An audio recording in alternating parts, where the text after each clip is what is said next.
इस वीडियो को लाइक करें, हमारे चैनल को सब्सक्राइब कर बेल आइकन जरूर प्रेस करें। श्री असाउद्दीन ओवैसी जी। शुक्रिया मोहतरम चेयरमैन साहब, आपने मुझे बोलने का मौका दिया। मैं शुरुआत में बताना चाह रहा हूं कि मैं हुकूमत की तरफ से लाए गए इस रेजोल्यूशन की मुखालिफत में बोल रहा हूं और मैंने अमेंडमेंट्स भी दिए हैं प्रेजेंट एड्रेस के लिए। और चेयरमैन साहब, आप उर्दू को जानते हैं। किसी एक शायर ने शायद बरसर इख्तिदार जमात के लिए ये शेर कहा होगा कि उसूल बेचकर मसनद ख़रीदने वालों, निगाह अहले वफ़ा में बहुत हक़ीर हो तुम। वतन का पास तुम्हें था ना होगा कभी कि अपने हिर्स के बंदे हो, बेज़मीर हो तुम। इज़्ज़त नफ्स किसी शख्स की महफूज नहीं, अब तो अपने ही निगहबानों से डर लगता है। डंके की चोट पे जालिम को बुरा कहता हूँ, मुझे सूली से न जिंदानों से डर लगता है। मोहतरम चेयरमैन साहब, मैं आज इन लोगों की तरफ से बोल रहा हूँ जो दिखते तो हैं, जिनके बारे में बात तो होती है मगर उनकी कोई नहीं सुनता। मैं उनके बारे में बोल रहा हूँ जिनके बारे में वज़ीर आज़म मोदी ने कहा था कि घुसपैठी है।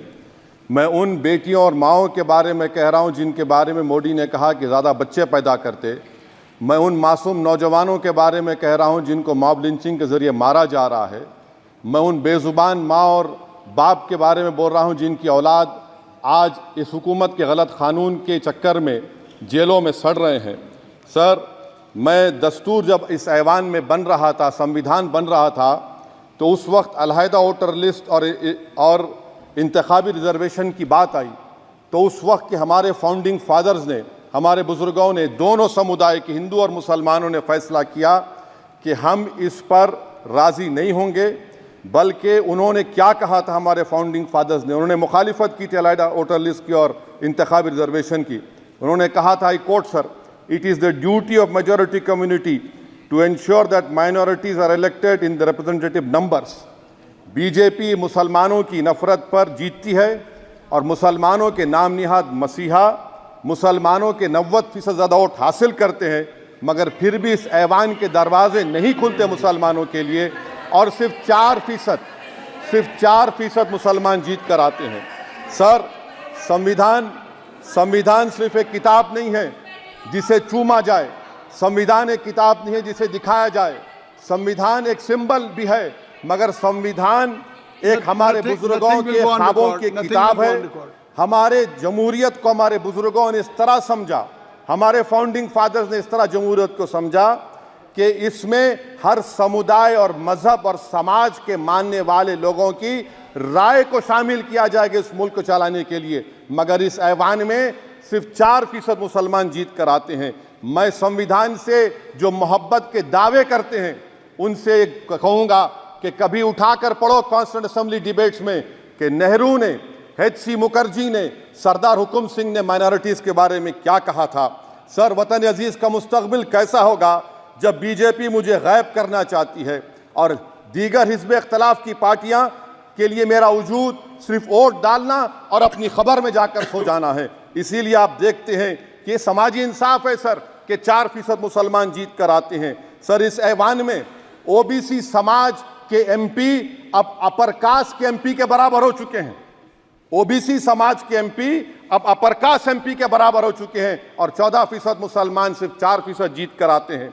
CSDS का डेटा ये बताता है कि इस मुल्क में जो वोट बैंक है, जो एक मुश्त वोट डालता है, वो अपर कास्ट का है। मुसलमान का कभी ना वोट बैंक था ना कभी रहेगा। सर, 4 जून के बाद 6 मुसलमानों की मॉब लिंचिंग हुई, 11 घरों को मध्य प्रदेश में मोदी के बुलडोजर ने निस्तो नाबूद कर दिया। हिमाचल प्रदेश में एक मुसलमान की एक दुकान को लूट लिया गया और हिज़्ब इख्तिलाफ की पार्टियों की तरफ से सन्नाटा है। शायद अब वक्त आ चुका है कि लफ्ज़ मुसलमान का नाम लेना भी अब उस पर पाबंदी आयद कर दी जाएगी। सर, मैं ये बात बताना चाह रहा हूँ कि नरेंद्र मोदी को जो मैंडेट मिला है। एक मिनट ओवैसी साहब, आप लोग बैठ जाएं, कृपया आप लोग बैठ जाएं। श्री मनसुख मांडविया जी, आप लोग बैठ जाएं, कृपया माननीय सदस्य बैठ जाएं। श्री मनसुख मांडविया जी, मनसुख मांडविया जी, कृपया आप लोग बैठ जाएं। अपने प्रारंभिक कृपया आप लोग बैठ जाएं। आप लोग बैठ जाएं। माननीय सदस्य ने अपने प्रारंभिक भाषण में जो शब्द प्रयोग करा है उसको ऑथेंटिकेट करा जाए और अभी उन्होंने उल्लेख करा कि मोदी के बुलडोजर ने वहाँ मॉब लिंचिंग करा है, उसको भी ऑथेंटिकेट करा जाए। निश्चित तौर से इसको ठीक है। उवैसी साहब जब भी कोई बात नहीं सर, आप चेयर पर बैठे हैं जी, इसलिए आप मंत्री जी को पेट में दर्द हुआ, माशाल्लाह, शुक्रिया उनका। नहीं, तो सर मैं ये बोल रहा था, जवाबदेही है ये अरे ये नहीं, मंत्री इससे बुरी बात क्या है? पेट में दर्द हो सकता है, वो दर्द ये सब ठीक। अच्छा दर्द हुआ, चलिए दर्द हुआ, दिल का दर्द हुआ। तो सर जो नरेंद्र मोदी को मैंडेट मिला है वो सिर्फ और सिर्फ मुसलमानों की नफरत पर हिंदुत्व की वजह से मिला है। I would like to say it is not Modi's in dock but every single person voted him despite his anti Muslim voice. And I would like to tell the position parties, this is not a moral victory for you, this is a victory of majoritarianism. Everyone should contemplate and do introspection. Why is it that the OBCs and the upper caste are getting their due representation? Why are the Muslims not getting? Are we here only to vote for you and not to get elected? If that is the case, please tell us that we are only here to vote for you. Sir, आज भारत के आधे नौजवान बेरोजगार हैं और रोजगार की तालाश, बेरोजगारी का आलम यह है सर कि मोदी सरकार के 5 साल में 75 लाख एस्पिरेंट्स की जिंदगी बर्बाद हो गई, 6 पेपर लीक हुआ।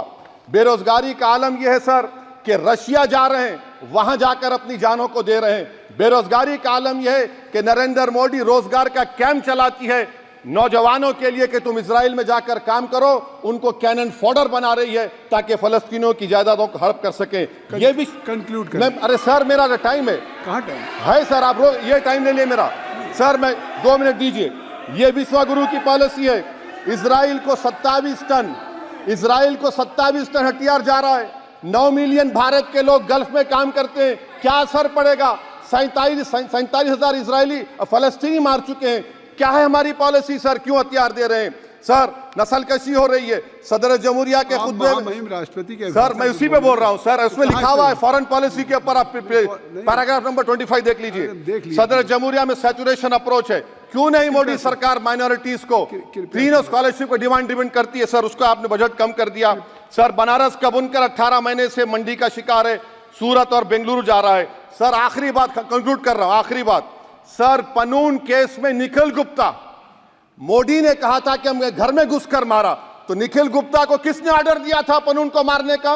अगर नहीं दिया तो उसको बचाइए, और अगर दिया नहीं तो फिर उस पर पीएमएलए क्यों नहीं लगाकर? सर समाप्त करो। कमेटी बनाई आपने, उसका क्या हुआ सर? हम एससीओ को नहीं जा रहे सर। मैं आपको बता रहा हूं कि मैं अपनी इस तकरीर को टीपू सुल्तान की नजर, सुनिए सर, अब हो गया, खत्म कर रहा हूं सर। मैं अपनी तकरीर को टीपू सुल्तान के नजर कर रहा हूं। ये टीपू सुल्तान की फोटो है, क्या आप इससे भी नफरत करेंगे सर? ये संविधान में टीपू सुल्तान की फोटो है जिस पर वल्लभ भाई पटेल ने साइन किया, श्यामा प्रसाद मुखर्जी ने साइन किया। ये आपकी नफरत है सर। आखिर में मैं अपनी बात को खत्म कर रहा हूं इस शेर पर कि क्या दिन दिखा रही है सियासत की धूप छांव।